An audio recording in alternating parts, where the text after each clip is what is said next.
New Jersey, widely known as the Garden State because of the quiet natural beauty of her countryside, is the second most densely populated state in the Union, second only to Rhode Island, the nation's toy-in area.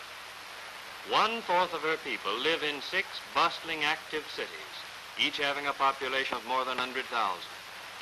Keenly do these people, many of them workers in high-speed modern factories, appreciate the need of parks and areas for outdoor recreation.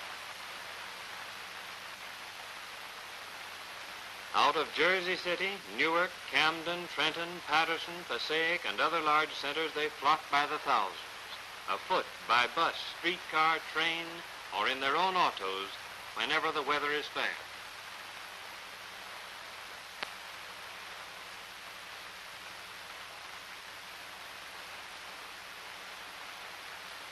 New Jersey shares with New York pride in the Palisades Interstate Park across the Hudson from uptown Manhattan. Conservation Corps boys working here are quartered in comfortable barracks near Englewood, one of New York City's exclusive New Jersey suburbs.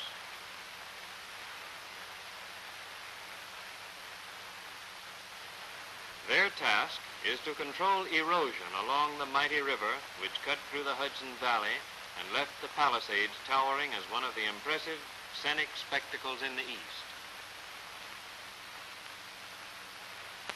Camps thronged by pleasure seekers who reach them in canoes and powerboats are constantly threatened by the buffeting of the stream.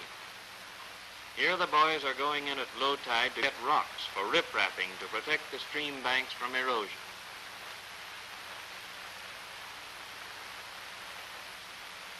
There's quite a tide rise, and it's a man-sized job to get the rocks far enough up the bank. Occasionally in areas of this sort, serious accidents are caused by rock falls and landslides. The boys are doing important work in lessening the danger of such occurrences. Above the roads, native stone walls are being built in series to stop the wash of soil and rock. They're planting carefully selected shrubbery with root habits which make for the knitting of blanket-like vegetation.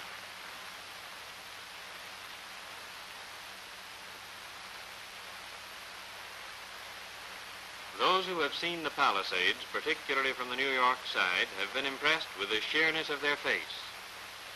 These are Conservation Corps enrollees scrambling here and not Rocky Mountain sheep.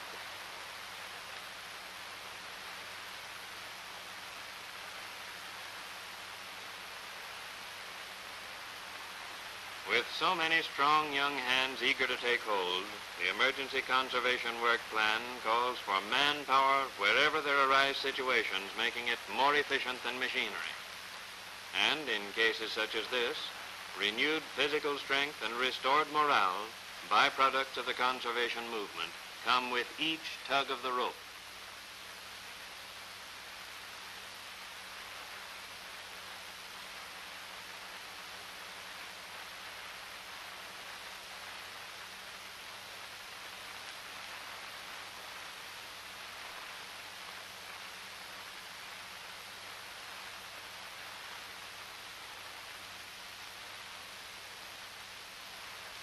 High Point State Park, 2,000 feet up in the Kittatinny Mountains, is the wildest park in the state. It attracts 750,000 visitors a year. A major improvement here, made possible through the conservation program, will be a large recreational lake on the acreage these boys are clearing. Fresh, pure water from numerous mountain streams will feed it. Their natural beauty is being enhanced and not destroyed by the necessary cleaning and deepening of their channels. Throughout the reservation, there are many of these interesting old stone walls covered with moss and vines. This one is being restored.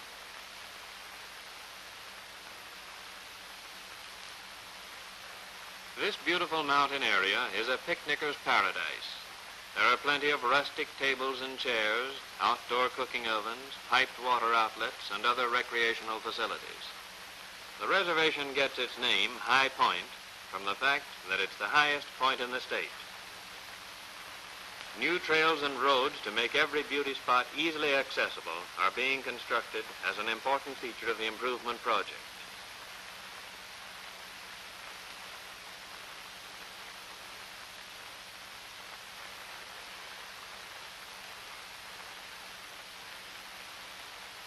is some fire insurance work, not so spectacular, but probably as valuable to present and future generations as anything the Conservation Corps boys are doing.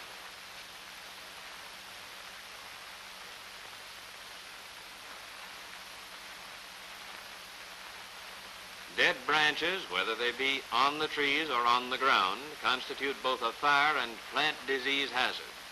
They're being thinned in accordance with sound scientific practice.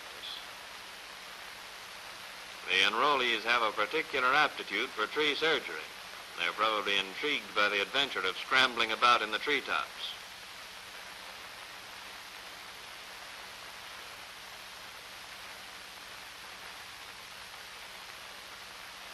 Someone has just blown the whistle for chow.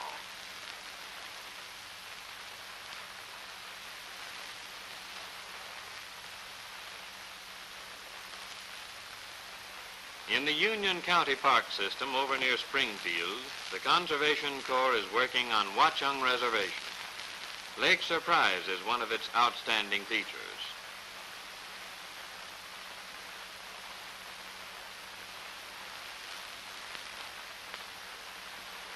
Attractive spots like these, picturesque cabins approached by terraced paths, are frequently encountered along its shores.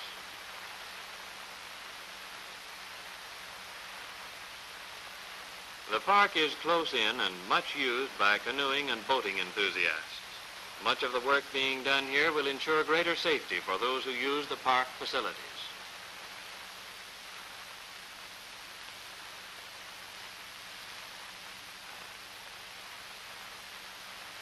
In addition to the highly improved section, plenty of wild wooded areas are included in the park's 2,000 acres.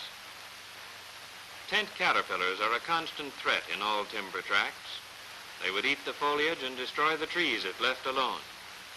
But north or south, east or west, wherever the Conservation Corps is in the woods, insect pest control is definitely on its schedule. And the fuzzy worms are getting a fine run for their lives in Union County. The boys hunt them high and low, and the job they do in these park forests is thorough.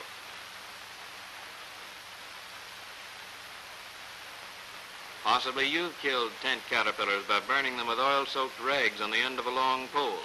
In forests, it's safer to feed them to bonfires on the ground.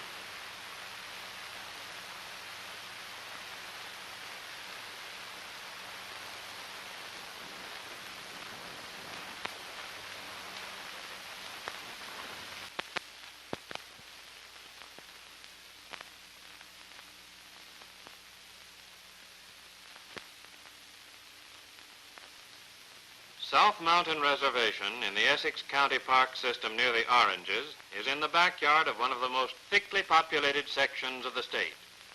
There are 2,500 acres, much of it heavily timbered.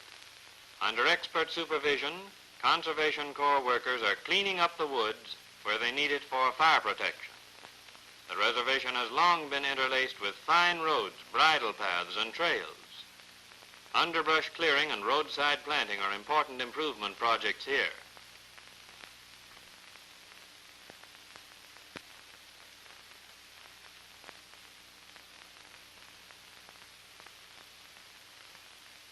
The Berlin area of the Camden County Park system, just across the Delaware River from Philadelphia, is another of New Jersey's splendid close-in recreational spots.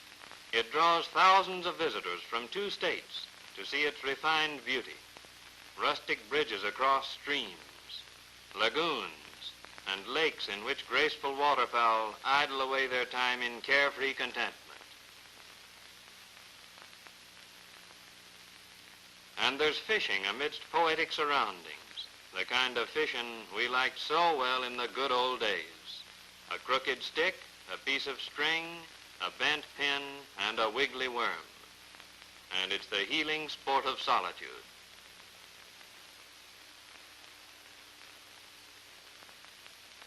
These boys must think they can catch fish better by hand. Happy-go-lucky Negro boys comprise one of the groups of Conservation Corps workers in the Berlin area. And inevitably, when 2 or 3 of these are gathered together,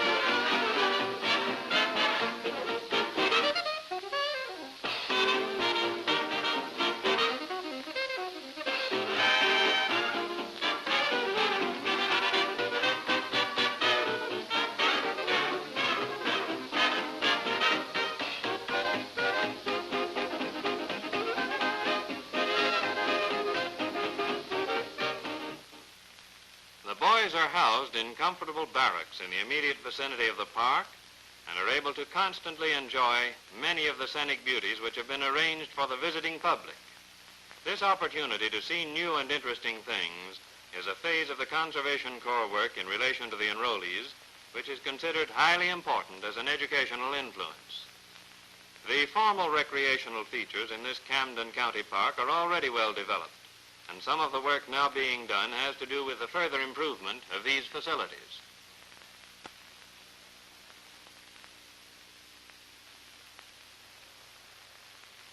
In some sections, there are areas which have long demanded drainage for mosquito control. When the Conservation Corps workers leave Camden County, they will have added many usable acres to this park. Thick undergrowth, where fire might easily start, is being cleared out. Trees in many beautiful little groves are being given more room and more sunlight. Someday these groves will be tall forests, for these reservations are the property of the public and will always be held sacred to the use and enjoyment of the people.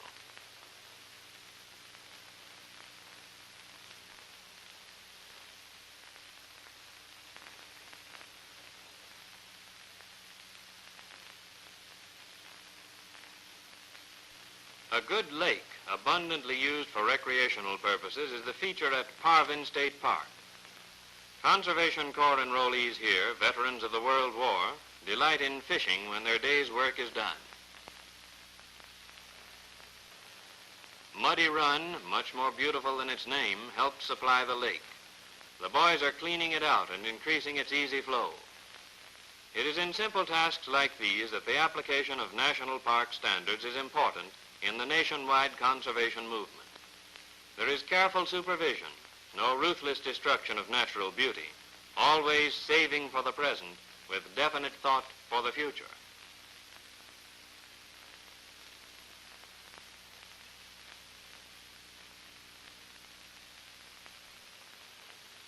A great deal of cribbing and dock work is being done along the shores of the lake. Parvin State Park is said to have the finest timber in all New Jersey. Much of it is white oak, and maybe that's why the boys seem to be working so hard. Life in a Conservation Corps camp makes one more or less a jack of all trades. This paint job on one of the camp buildings looks easy.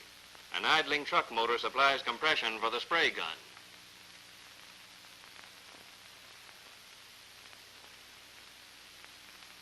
And who are these civilian Conservation Corps boys at work outdoors in the Garden State?